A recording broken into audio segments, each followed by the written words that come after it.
Reforms लेकर आएंगे। Sir वो रिफॉर्म्स मुझे नहीं नजर आए। मेरे साथ इस दफा पहले से ज्यादा ज्यादती की गई।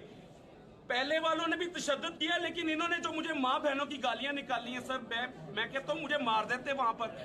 मेरे से गालियां नहीं बर्दाश्त हो सकती। मेरी माँ ज़ईफ है, उसका क्या हाल है इस वक्त। और इन लोगों ने मेरी ज़ईफ माँ को, मेरी बहनों को, अभी मुझे पूछते थे अपनी बहनों के नाम बताओ। सर यहाँ पूछे ना आप, वहां तो आप पूछते थे 10 अपनी भैनों के नाम, आप पूछे ना सर, यहाँ पर पूछे ना, यहाँ पर पूछे ना सर, मामा क्या सर, यहाँ पर पूछे सर, वहां पर पूछते हैं सर ये सारी चीजें, यहाँ पूछे सर। आप वर्दी पहनकर सर वर्दी का एहतराम तो करें सर। लोगों ने मेरे साथ जो कल किया, मेरे ऑफिस में सोया हुआ मुझे उठाकर घसीटते, मेरा गला घोंट दिया, मेरे गले से आवाज नहीं निकली, पूरी बॉडी मेरी जख्मी है, मेरी कमर उठाकर देखें खींचते घसीटते लेकर मुझे थाने में इस तरह बंद किया जैसे मैं जानवर।